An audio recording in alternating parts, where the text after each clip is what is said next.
They're specialized, either specialized or just regular types of cuts with a helical sketch. Almost always, you do not use threads in your modeling. It takes up additional regeneration time, it takes up additional memory. There's no point to have it there. If you are 3D printing something, yep, you want your threads there.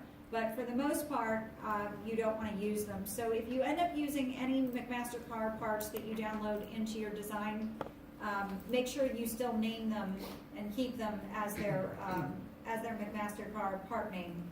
But I would go ahead and just suppress those components and just save yourself the memory and the regeneration time, okay?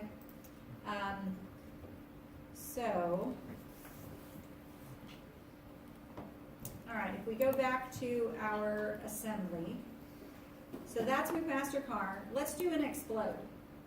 All right, so you need to try to make an explode that looks like this without the bubbles, and then you're going to take a snippet of that. So explode is on this first row, and exploded view. And so what this is going to allow you to do is you're going to select components and start pulling them out and positioning them where you want them. So I know that I want to see the bolt somewhere out here and the washer somewhere out there, and start moving these parts away. And I'm going to move them all away from this guy here.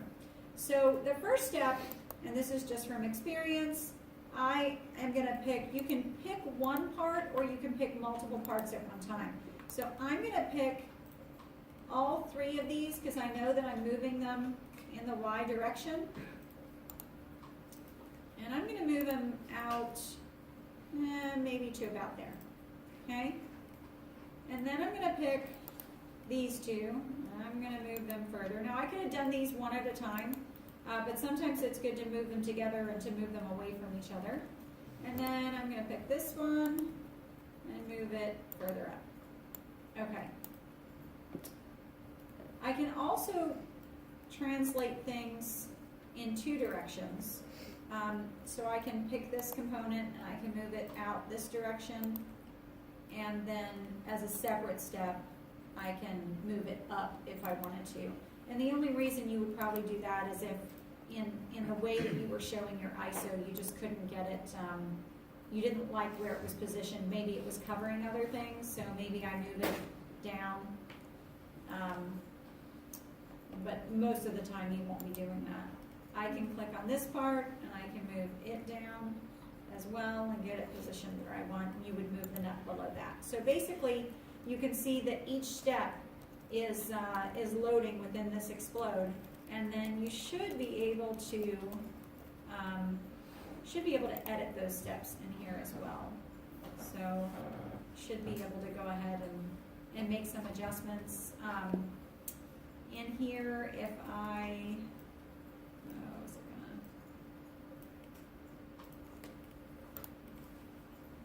this is where it gets a little tricky. Okay, done.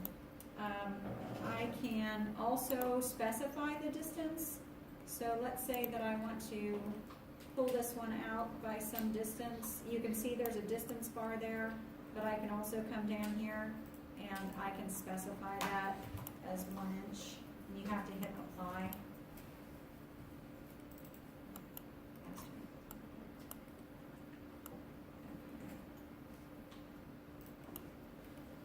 Okay, so you basically get each of these steps in here, and it will take you a little bit. Sometimes yesterday, every time I tried to add a second step, I bumped myself out of explode.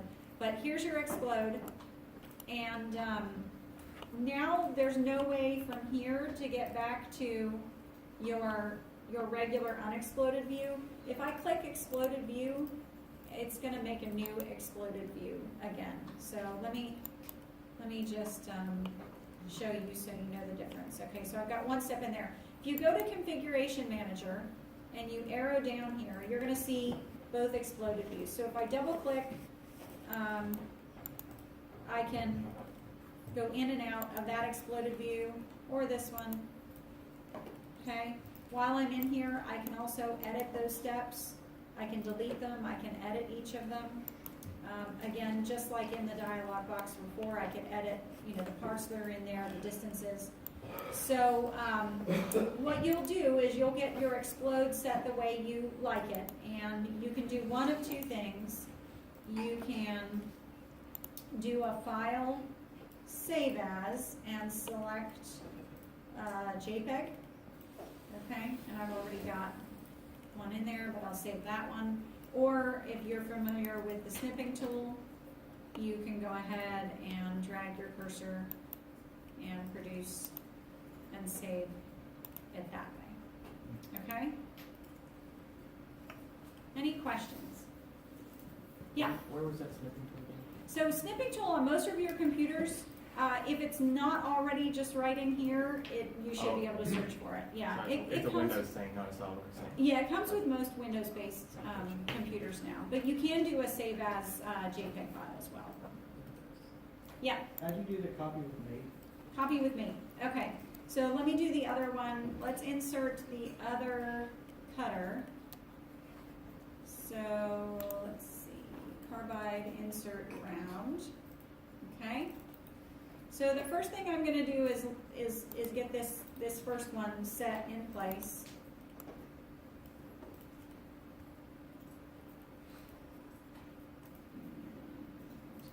I'm going to show you how to flip that meta line.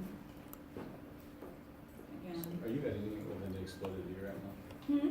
Are you editing it within the exploded view? Yeah, sorry about that. Okay. All right. So, let's see, do I have any mates associated? Yeah, I've got the concentric mate.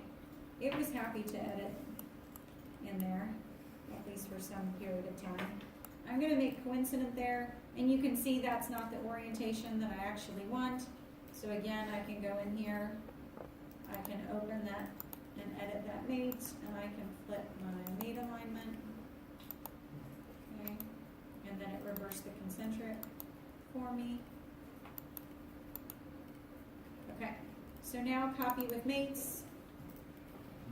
I just select the component that I want to copy, and then I can do select these in order, and it puts it in for me. Okay. All right, so we've covered hardware, we've covered copy with mates. When you are done with this, okay, you're going to do something called, now make sure you save everything. So let me save this.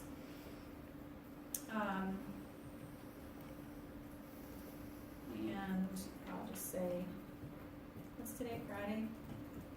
Friday 1. Okay. So now what I can do when I'm all done, I've got my explode finished, I've got all the parts, you can see that everything, okay, now the carbide inserts, they're not locked down, I need to do what to those? Lock rotation. Lock rotation. So I need to edit that concentric mate and lock rotation there, or find another way to lock them down with planes.